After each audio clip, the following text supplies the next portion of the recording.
your life story. Okay. Okay. Okay. Cool.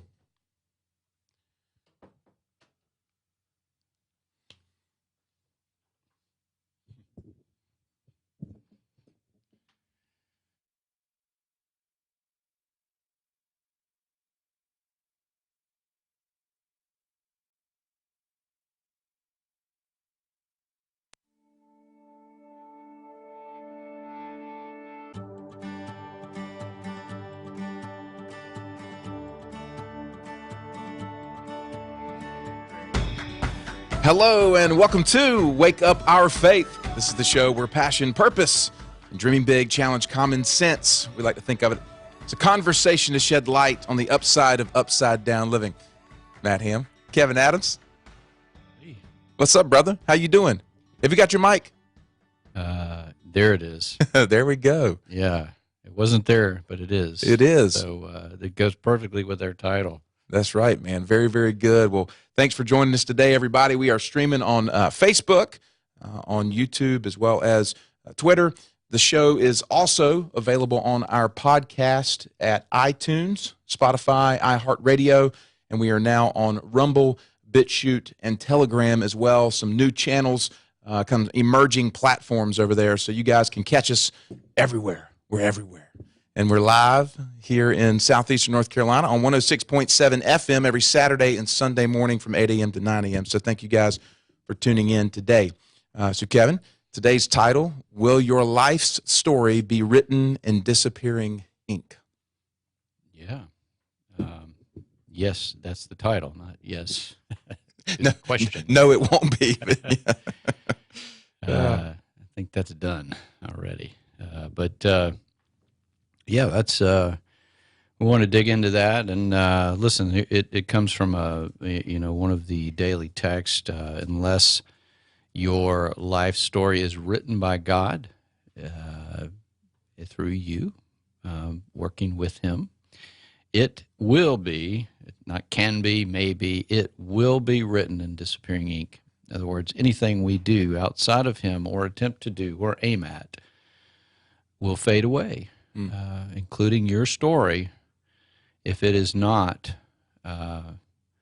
worked out from, through, and with Him.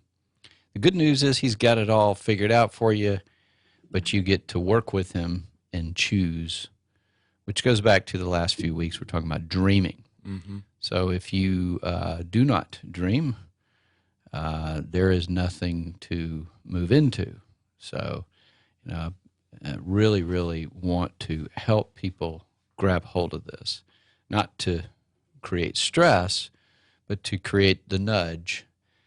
You don't want to be, end of your time here on Earth and going, I wish I shoulda, coulda.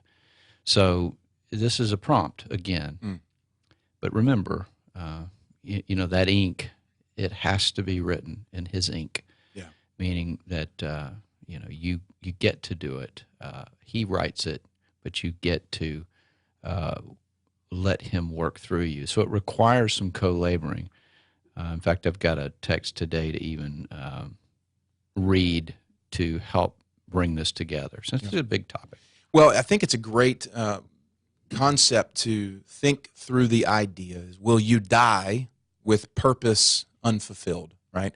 Will you leave purpose on the table when you pass away? Mm-hmm. So there is a dynamic that when we live, we choose to, as you said, co-labor with God and bring forth His purpose on the earth through us. Mm-hmm. And when we don't, we leave things essentially on the table, and which is why it's so important. Everything. Right. All of it. Which is why it's so important for us to step into that process.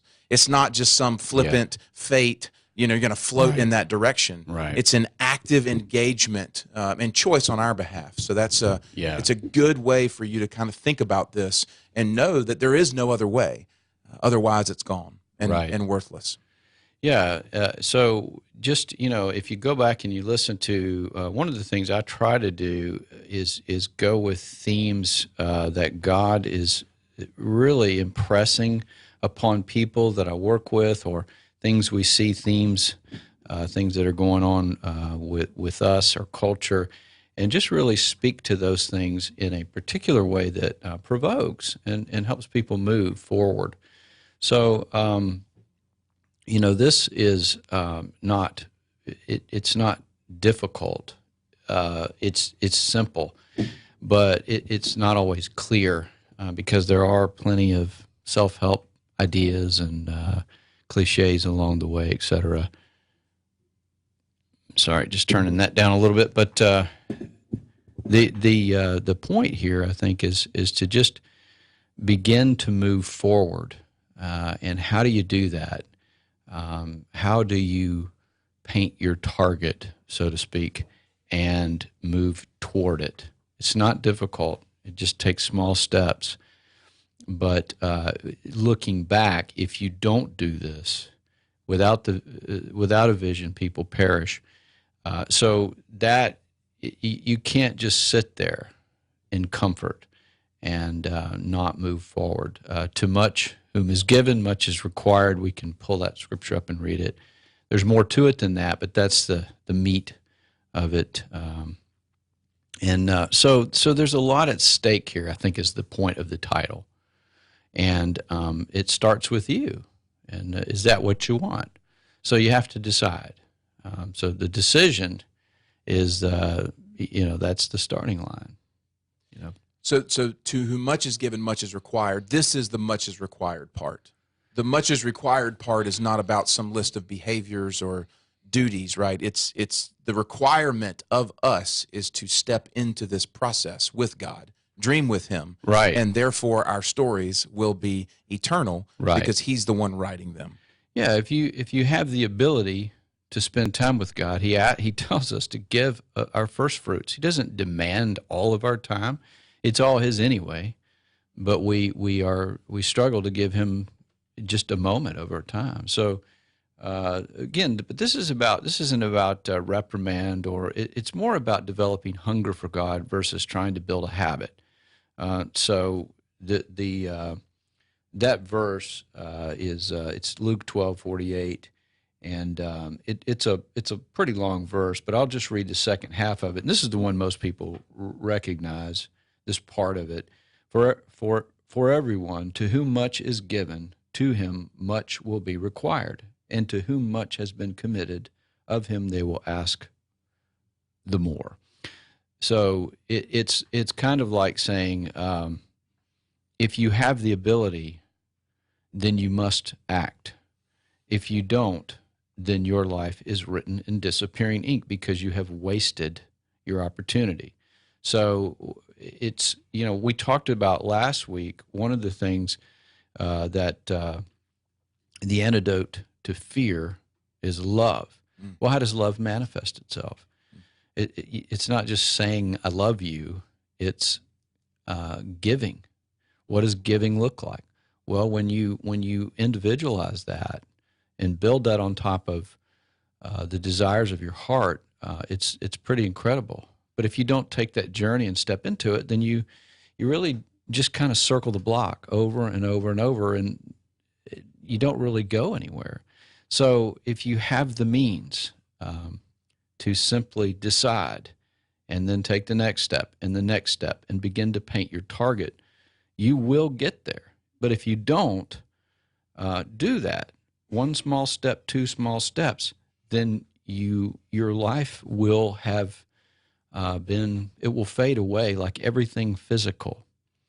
And it's not meant to be harsh. It's just the truth. It either comes from Him, and it has to work through you, or it doesn't, and it will fade away. It's kind of like saying everything that we can see will disappear. The things unseen will appear. It's like a seed. We'll come back to that. So this is kind of creating some context for this emerging from your conversations, as you mentioned, with mentoring clients, with folks that you navigate with. Well, again, you don't have to give a specific scenario, but a general kind of context, for example, for where this came from. Somebody who is struggling with fear of stepping into this, someone who doesn't know how, kind of a combo of both, or is it just kind of a general, reminder that if it's not engaged with God, by the Spirit, then it is kind of like Solomon says, it's like, it's like the wind, chasing the wind. Yeah, it comes from. I mean, you could add 10 people together, and it's just a combination of thoughts and things that God gives me in those moments of helping people, and that help looks like a lot of things. It's teaching, it's listening, it's discernment. There's a lot to it. It has wisdom and experience applied to it. I just can see something. So what happens is the process, if you will, is I make notes, and from that I know God is saying something in particular. I don't always know how to get there, but anyway, that's not as important as the meat of it. The meat of it is people are, and I've been feeling this for weeks now. It's time to decide. Okay. So if you don't decide, then you remain where you are. And if you remain where you are, then your life story will be written in disappearing ink. And, we need to grab hold of that because it doesn't have to be that way. It's kind of like, the thing going on around us where we see it changing. We see the tide turning. And I've said it all along, it will. Just hang in there. But you have to be able to see it before it shows up in front of your physical eyes. You have to go there. You have to make a decision that this is important to you. You have to stand and move. And so it's more about making a decision. And listen, as soon as you make that decision, your stock goes up. As soon as you make that decision, your stock immediately increases. That's a big deal. That's that good investment. Exactly. Yeah.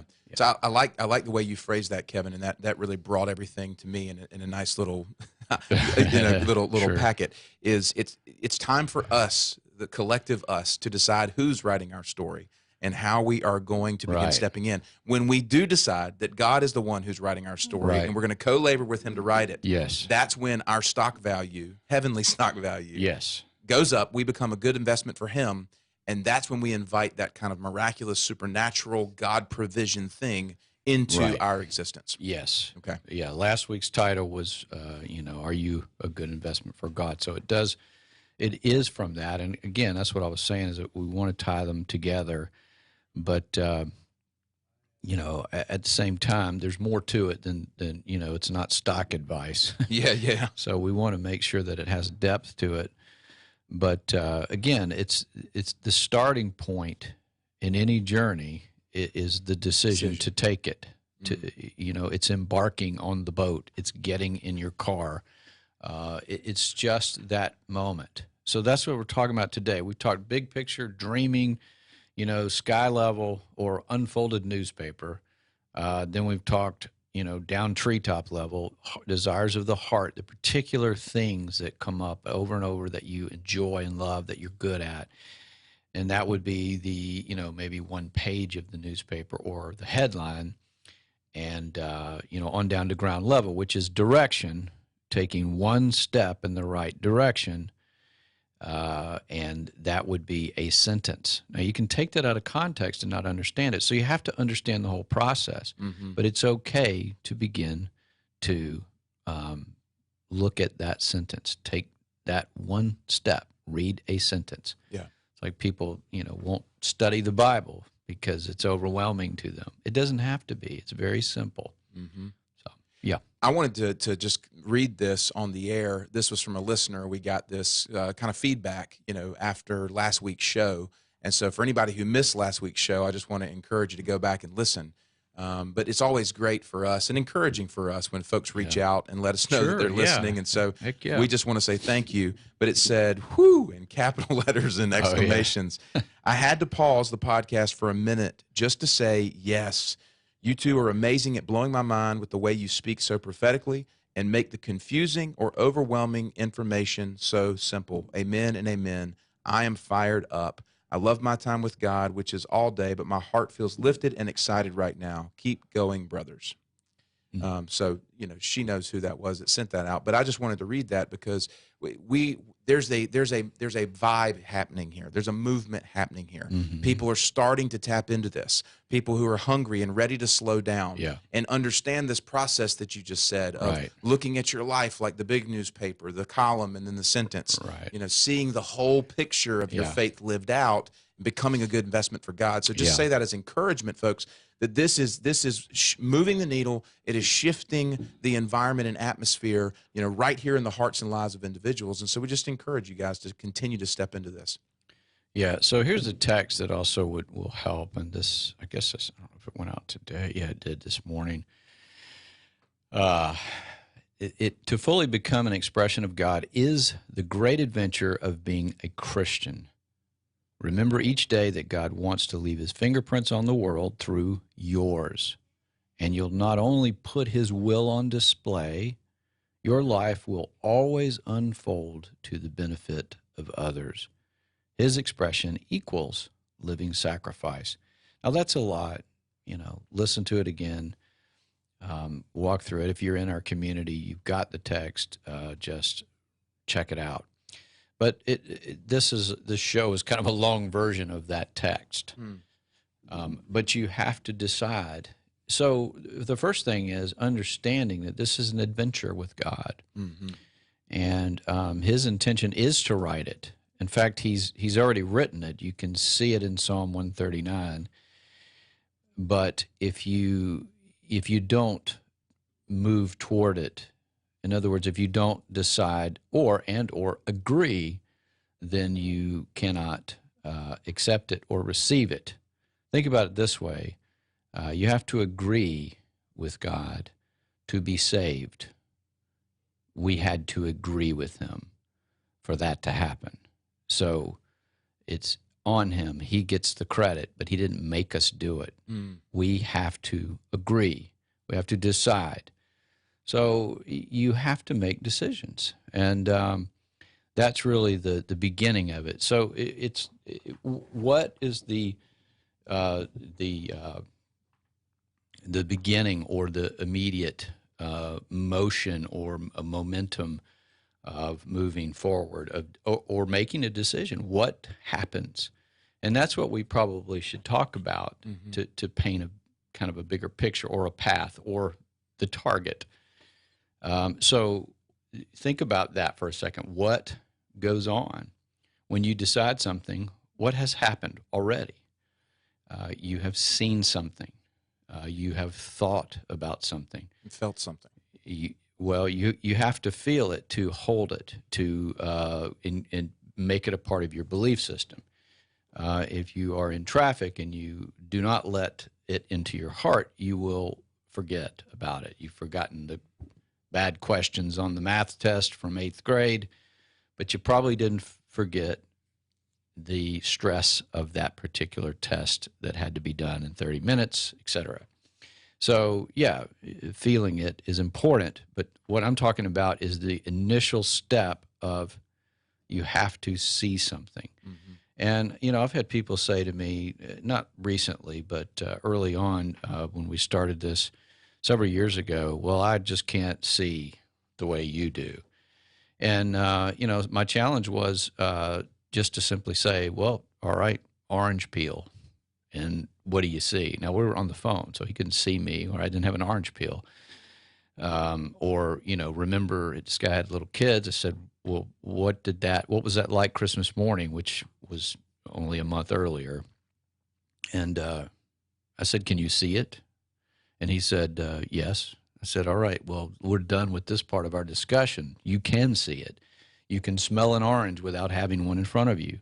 These are sensory perceptions. These are things that happen in your life physically that you can embrace and hold on to. And when you feel that and hold on to it, it becomes a part of your belief system. This is why God says, guard your heart. You don't want trash in there. You only want joy. You only want love. You only want the fruits of the Spirit, right? Good things, creative things.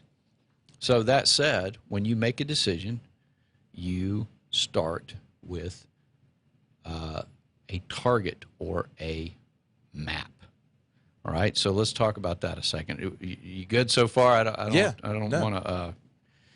I'm probably sounding like some kind of theoretical goofball, but Well, the reality is that God created us in a certain way to experience the world in a certain way and to engage our faith in a certain way. And He gave us the ability to think, the ability to create vision, the ability to see things ahead of time. And when we don't apply that to our faith, right, we're missing out. That's the bottom line. That's what we're walking people through.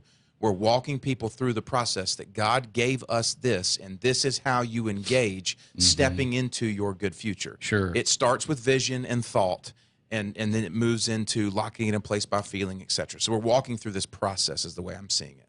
okay, good. Well, a little more coffee, and I'll be able to say it as quickly.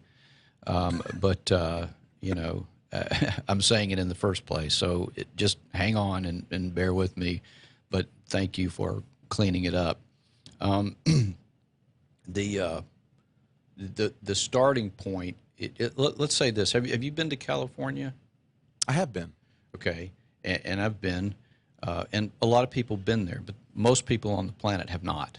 Okay, California. Only reason I'm saying it is because it's about as far away from here as you can get in the U.S. In the continental.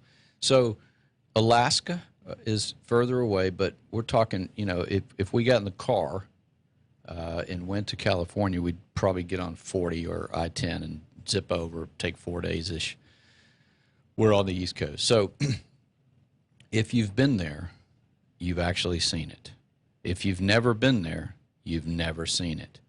And all the other things that my view of California is the coast only, from top to bottom. So whether you've been there and been in the desert or wherever you've been, what you've seen, I was talking to a friend yesterday. He said, well, I've been to Anaheim and drove around, and that was it, So that was his view of California. So that's it. That's all you've seen. People say, well, I've seen it, like on my Google Earth or my computer or TV or movies or whatever. You've not seen it. That's pixelated light. It's image. It's not real. It's an image. It's something that reflects the reality, but it's not real. Unless you've stood on the soil in California, you have not actually seen it. Yet, think of the billions of people who know California is there and they've never been there. That's faith, and that's what we've got to get to. So it's like saying if you and I were going to get in the car and go to California, we have to know it's there. Now, you've been there and I've been there, so we've seen it. But whether we have or haven't, we know it's there. And I would argue and say I know it's there as much as I know there's a God. I'm not comparing him with California. I'm simply saying, well, he made it. So I know it's there, and, I know he's there. He's here.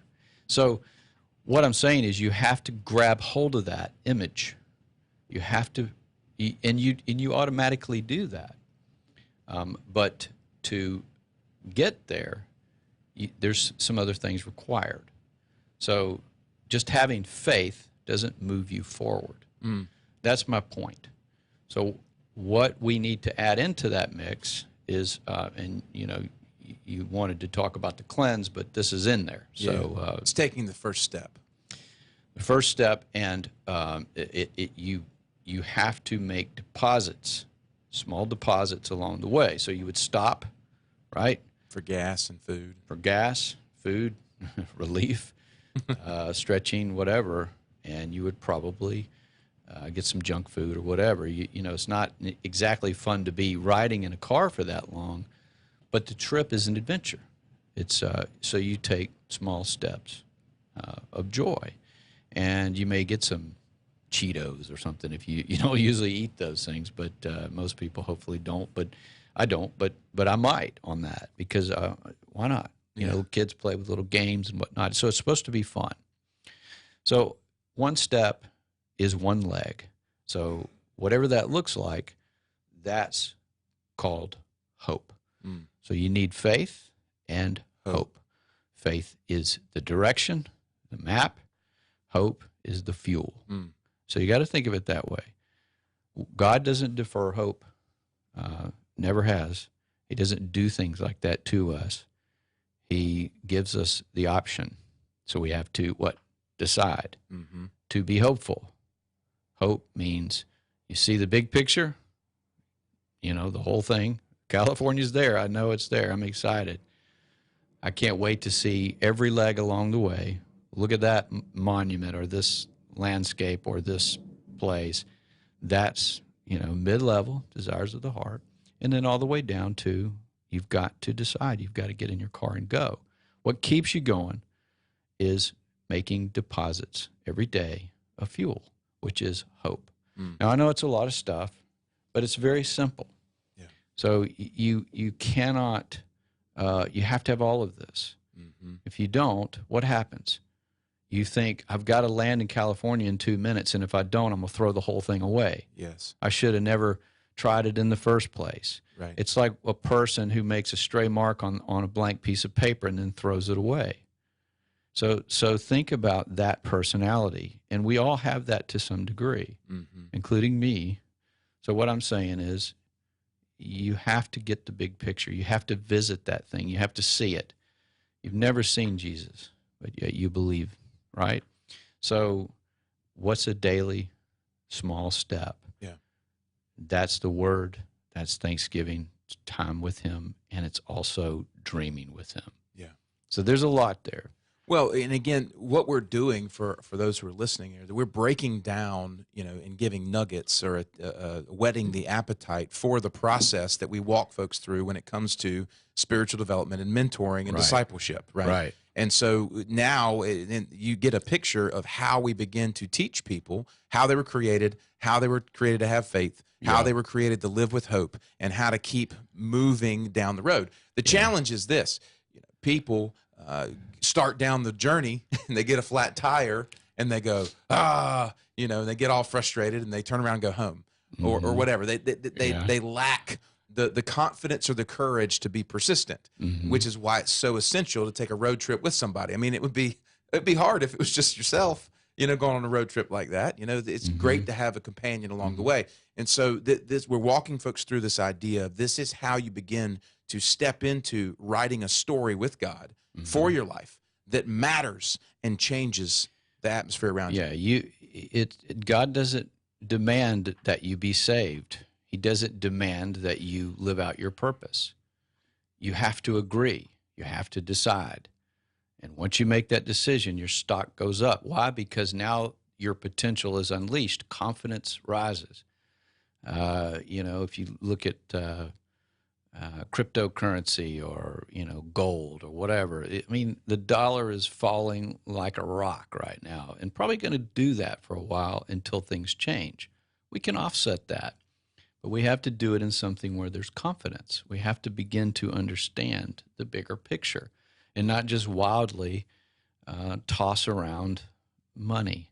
So it takes planning, it takes wisdom, it takes time. You don't have to rush, but you do have to decide. So the disappearing ink will go away, but you won't if you simply decide and continue to take steps. You can't get to California by car or truck if you don't stop for gas along the way. That's hope. Hope must be deposited.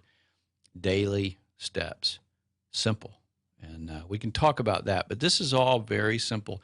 Just think about it. But think about, you have to go big picture. You have to see it. You have to get down to ground level and take the first step. Then you have to go back and go, oh, this is why I'm doing this, and be joyful. So it's very simple. I'm probably a lot better at writing this than describing it in a brief radio show, but hopefully it's catching on. No, it's good, man. It's good. We're going to take a quick break, guys. Recognize some of our corporate partners. Be back for the second segment of Wake Up Our Faith right after this.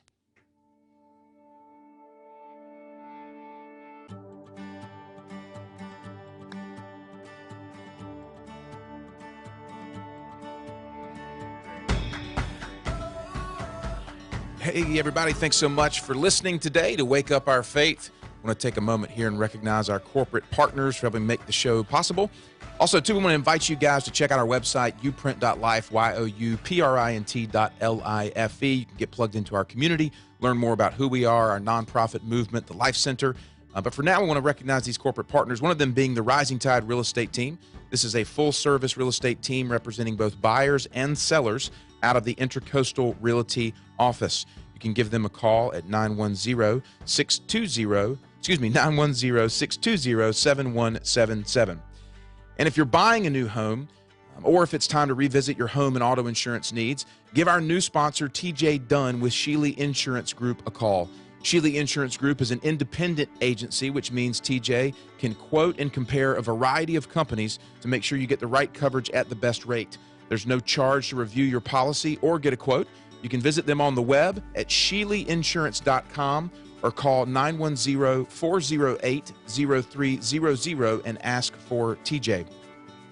Century 21 Swire & Associates is also a real estate company here in Wilmington, the Carolinas' largest, most successful Century 21 agency, family-owned and operated for 30 years.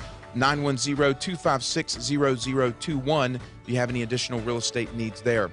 Chris Hutchins and his team at Guaranteed Rate Mortgage, 25-plus years experience in the mortgage business. If you are buying or refinancing a home, give them a call, 910-344-0304. Also, our good friend Christopher Riley and the team at Cap Trust Wilmington. They're in the business of enriching the lives of clients and families through sound financial advice, offering integrity and a commitment to excellence in regards to your long-term financial plans. 910-256-8882.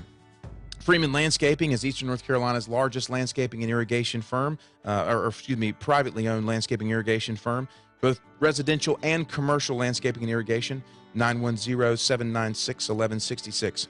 Dr. Greg Veman and his team at Seacoast Skin Surgery. Dr. V also has a great ministry, Everlasting Strength. You can catch him on the web at everlastingstrength.org or give them a call, 910-256-2100. Dr. Chad Biggerstaff and his team at Blue Wave Dentistry offer comprehensive and personal dental care. They are located at the entrance to Brunswick Forest. Can be found online at bluewavedentistry.com. Call and schedule an appointment today, 910-383-2615. Also, PT Services of Wilmington, that's Physical Therapy Services of Wilmington, Wilmington's most recognized physical therapy office and organization, family-owned since 1983.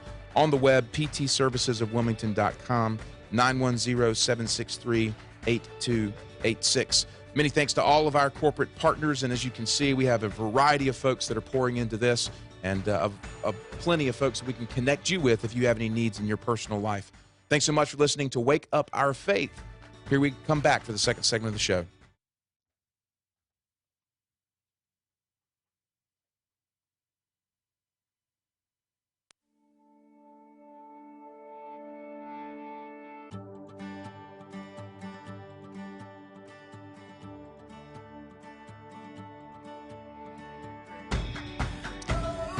Hey, everybody, welcome back to Wake Up Our Faith. Matt Ham, Kevin Adams in studio today. Many thanks for TK helping us produce the show.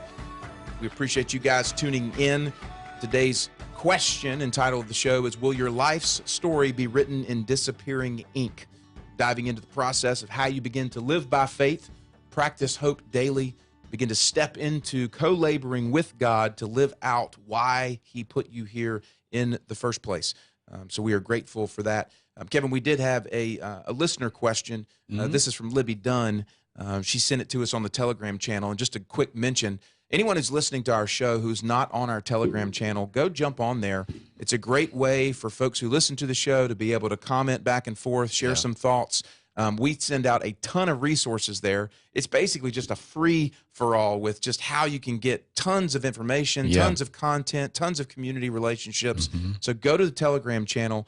It's YouPrint Life, YouPrint Faith and Personal Development, or Wake Up Our Faith on Telegram. You can check us out there. But Libby asked this question, and it's fitting with today's conversation.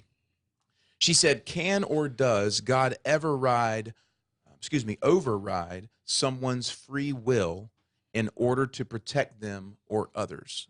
So we're talking about making choices and decisions, and she's asking, can or does God ever override someone's free will in order to protect them or others? Well, it's kind of, and you're welcome to jump in here, but you know, can God is capable of things that we can't comprehend. It's like saying, can God create a stone so heavy that he himself cannot lift it? That's logic, and we're bound to it to some degree. Through him, we're not, but he's not ever. So we can't explain the internet to an ant. So we can't use that type of understanding of God. We have to believe what he says, outside in, written word, inside out, implanted word through the Spirit. So can he? Of course, absolutely, yes. And I say that, lovingly, but yes, of course, he can do anything. Will he override someone's free will? I think that his will always wins, and it can't be sidetracked by us. So I would answer it that way. It does not take away our ability to choose. We may choose wrongly, but God will carry out his will, whatever the cost. So be it. So yes, it's and thanks for providing your insight on that. And it's an interesting question, especially with a lot of folks who get lost in the denominational theology kind of conversation about Reformed theology and Presbyterians and free will versus predestination and all that kind of stuff, which I went through that phase in college, and I'm just so disgusted that that's what I thought loving God was about, is how knowledgeable I was about these different topics. For everybody. But, I've had somebody say recently, and I don't agree with it, and says that, well, whatever God's doing, we can't mess it up. And it's kind of along the same lines here. Well, you're getting into Calvinism and the idea that it's all decided and done, and that's not, I don't agree with that at all. That would mean Jesus didn't have a choice. Yes. And that's ridiculous, because that would lower, it wouldn't magnify him. But staying out of all that, that's a waste of time, for us at least. So, but to Libby's question, I think it's, look, I prefaced this already with this impossible answer, so I don't want to spend a bunch of time on that. We can't comprehend God, period. So to continue to toil around in there, we're going to waste the days we have. So let's not do that. Can God do it? Absolutely. Will he do it? He will do whatever his will requires. Our job isn't to upend his will. Our job is to understand it and surrender to it and grab hold of it. What he gives us in return are the desires of our heart. It's a good trade-off, but he already knows what they are. Why? Because he put them there. So he's got it figured out, and we get to figure it out with him. Yeah. It's paradoxical, but we can't mess up his will. We cannot sidetrack him. That is true. But we can make decisions and watch, and our lives can be used to bear fruit. And that's what they're meant to do while we're here. Right. And I think it's a fantastic answer and a segue back into what we're talking about today, because we can get lost in things that seem like God but aren't actually God. Yes. We can get lost in theological conversations. Yeah. We can get lost in trying to approach God with logic and trying to figure out, what did he mean here with this? And, that can sidetrack you from what we're talking about today, which is getting busy with getting to California, which is this, example we used with how to step into what God created you for, this purpose he placed in you, this direction that he's calling you, and how you begin to walk that out. So I thought that was a good conversation, good segue back into. It's a great question. Thank you, Libby. Yeah. Libby's a good lady, very bright, and we appreciate her question. But think about the treasure in the field. You're going to go after it. You're going to buy that field. You're going after it with everything you got. You're not changing anything. You're going after what you believe because it's there. Yeah.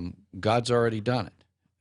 So, he's figured this out already. He made us to fulfill a purpose. Our job is to go after it. We get to participate. It's like playing hide and go seek. But it's fun. Yeah. And Papa opens the curtains up, and he's behind it, and we catch him, and he's like, "All right, you did well. Let's do it again." Yeah. We're like a 5-year-old playing hide and go seek. It's fun. Yeah. It's supposed to be. To clarify what Kevin just said there about the hidden treasure, you're talking about the parable of the hidden treasure that Jesus taught on. Yeah. I don't know where it is, Yeah. but the concept there is that if a man knew that a treasure was buried in a field, then he would sell everything and go buy Right. that field. Yeah. And that's how we have to treat our faith Yes. and our purpose. Everything else is secondary. Right. This is the kingdom. This is what I want. And when we do that, it's like playing hide and go seek with God. It's that adventure, it's that journey, and that is the call and nothing less. Yeah, I mean, he's the light and the lamp to our feet and our path. He is our rear guard. He goes before us. I mean, all of these things, you have to know what's in there, and you start seeing the whole picture. If you never get in the Word, then it's guesswork, and it's cherry picking, and it's legalistic, and, you've got to get a hold of what God's up to.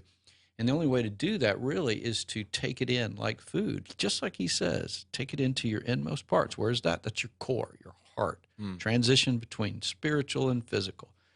So, just to stay on track here, we're talking about the simple, small step, not being overwhelmed, not running out of the stadium with the ball, and yet not being afraid to come off the bench. Yeah. Just take one step, make one play, get in the huddle and go once and be excited about it. And if you do that with the big picture in mind, not dwelling on it, but going there, visiting that's like seeing that field and knowing there's treasure in there. Yeah.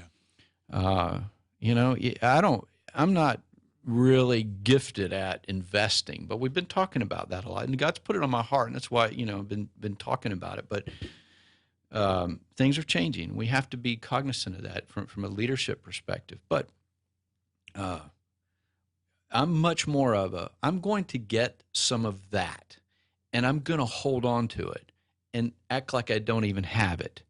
And to me, that's much better than the day trading kind of stuff. Gotcha. And I'm just plugging this in because a lot of people are just up and down, up and down, up and down, and impatient.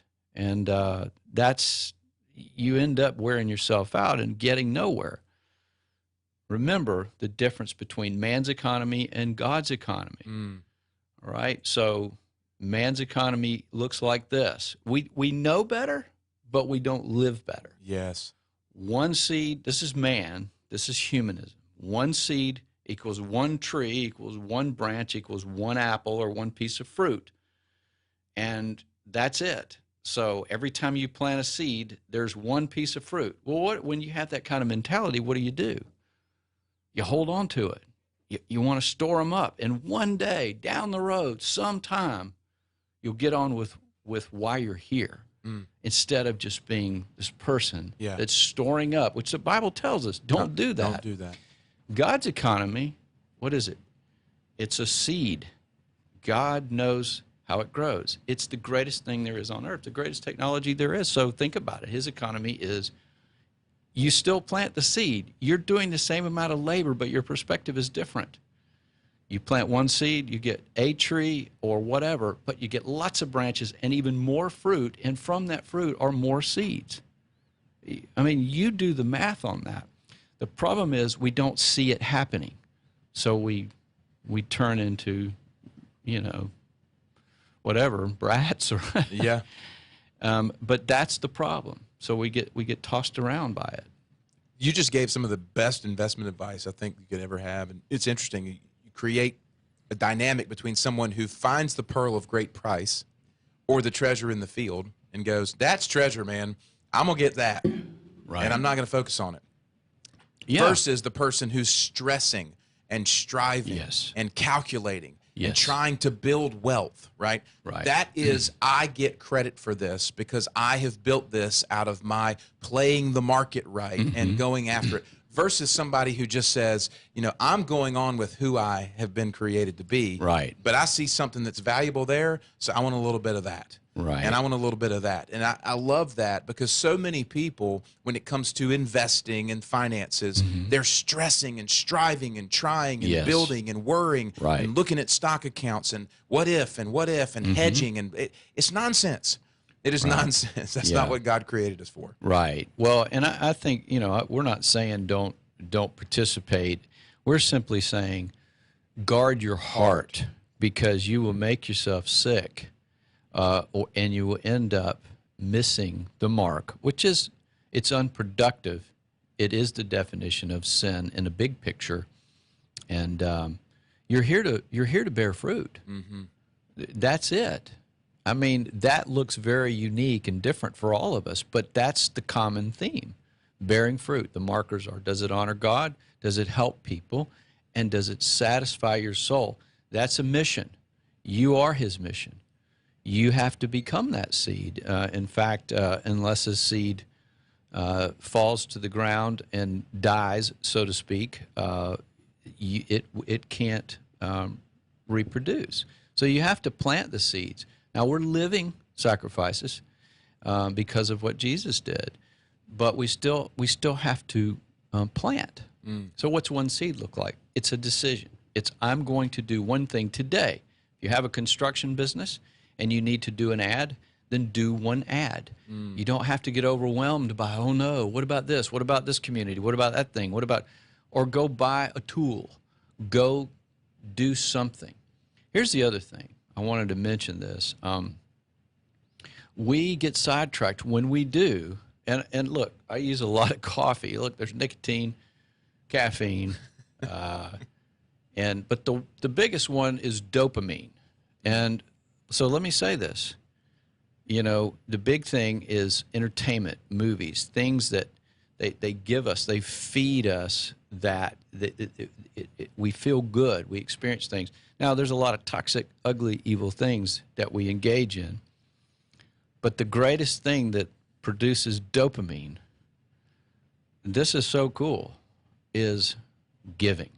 So when you go and give, how you feel is it's incredible.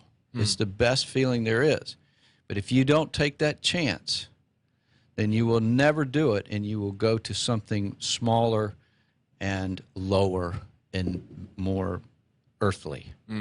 So giving, this is what Jesus did always, ever. So we talked about that last time, about would you take the house or give it to somebody else. Once you become addicted to that, these other things fall away. Now, that's a good thing, because it's what God's up to. Now you're tapping in. So it's like saying, but you don't have to go and build some big ministry. Yeah. You may have a vision for one, but just start with one small step. So the steps are small, but they're about output. They're about those markers of fruit. Yeah.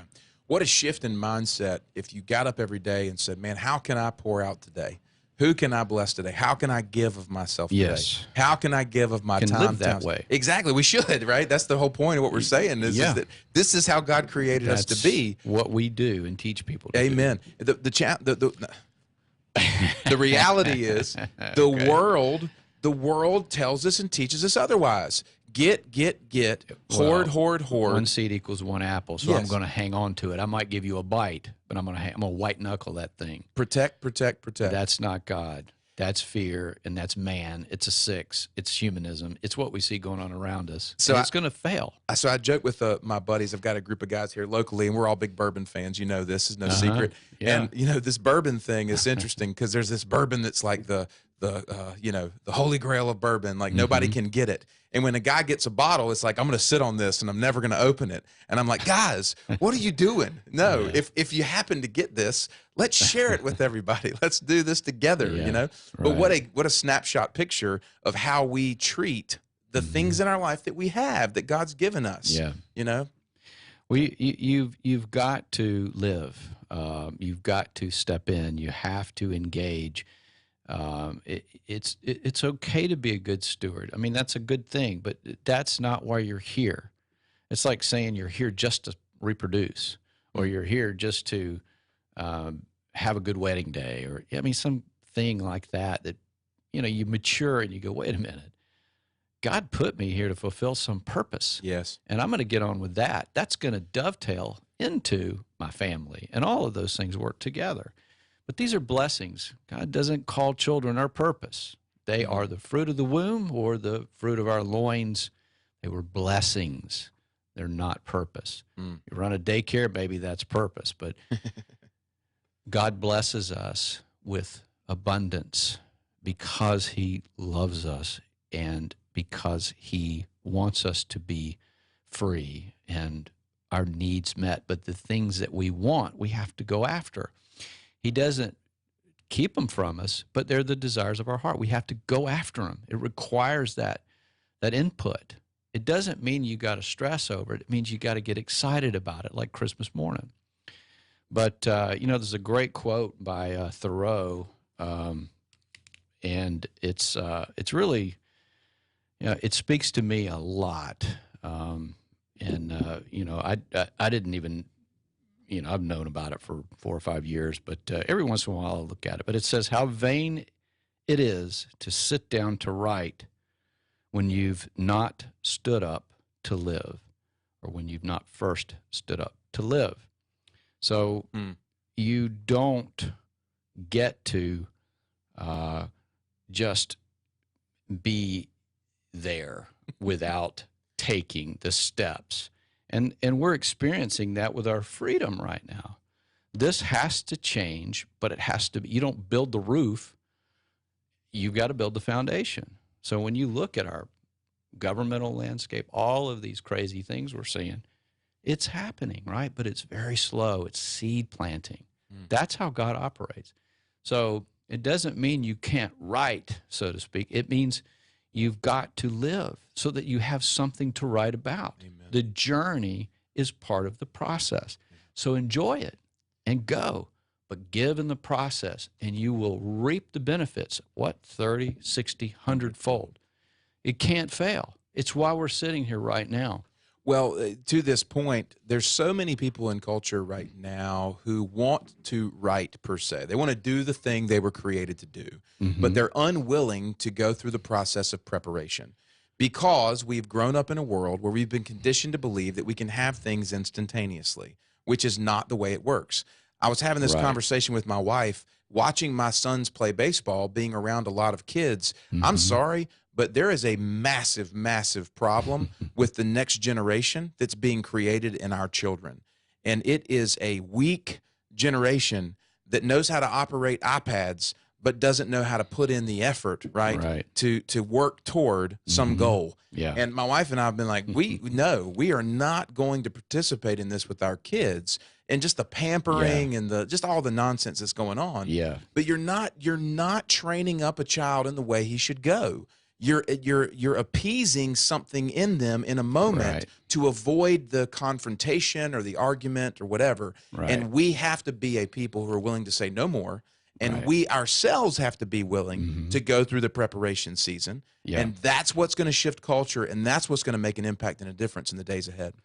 Yeah, yeah. Well, and parenting's a big deal, and That's a little tangent, sorry. Yeah, well, and I've been a parent for 26 years, I guess, something like that. So I know what you're talking about. I've seen the cycle of it. And thank you, Lord, my kids are the right, they've got spiritual maturity.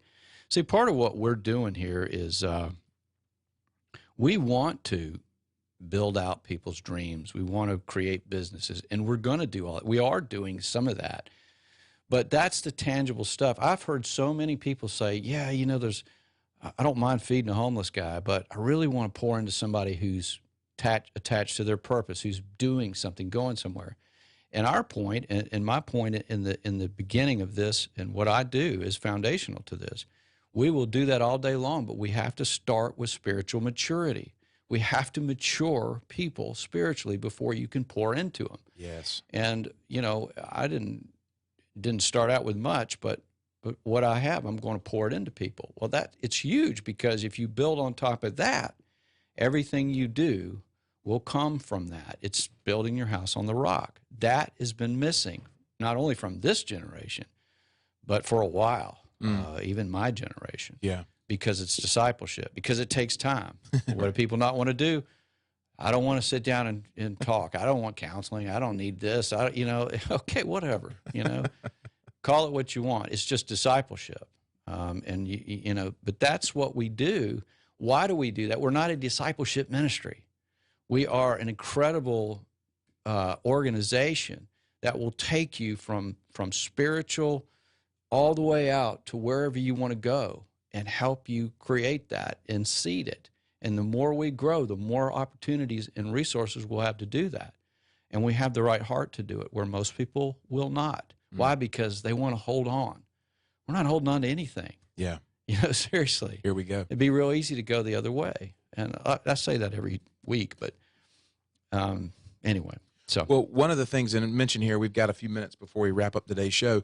I want to mention the spiritual cleanse, and I want you to be able to comment on it, Sure, Kevin. yeah. So, Kevin doesn't talk about this, guys, but this guy was sought out by Zondervan, the largest Christian publisher in the world, and he was sought out by a specific editor because they said that this man has a voice for this generation. Okay, so that's just fact. That's just truth. But he didn't like to talk about it. But when we created Uprint, we wanted to be able to house the content within our organization, right, and publish it ourselves. Yes. So that we could help the distribution process and not be at the whim of some publisher for marketing, et cetera. Right. So one of the first things that you created was a 21 module course called the Spiritual Cleanse. Yeah. And this thing is, y'all, I'm telling you, it will grind you up and spit you out and then give you a big hug and get you moving forward. Yes. It's a phenomenal. I would dare say it's one of the best resources that exists for someone who wants to reset their spiritual perspective. Because what it does is it taps into all these old strongholds, old thought patterns, the way your daddy did it, the way your grandma did it, the way your church pastor told you to do it. Right. And it says, think about this, and here's what the Bible says, and here's some things that you can do to undo and unlearn the things you've learned. Yeah, well, thank you. Yeah, and that's right. And that's we're bringing what we got, But we're building something, and so we're all in here. If you know us, then you know that. If you don't know us, give us a chance. But what God's doing through this it's so different. It's not church. It's not this. It's not self-help. It's truly discipleship. It's purpose-driven life, actually lived out. We're going to walk it out with you. Mm-hmm.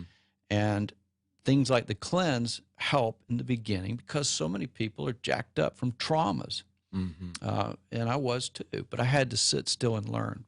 So all of that content, we've got tons more we want to create, but it's a balance of spending a lot of time with people personally versus being able to sit down and write the stuff out and get it out. So, but it's working. We're getting there. So the cleanse is there, and we're actually starting in May going to launch an in-person version of that where if you can walk through it with a group.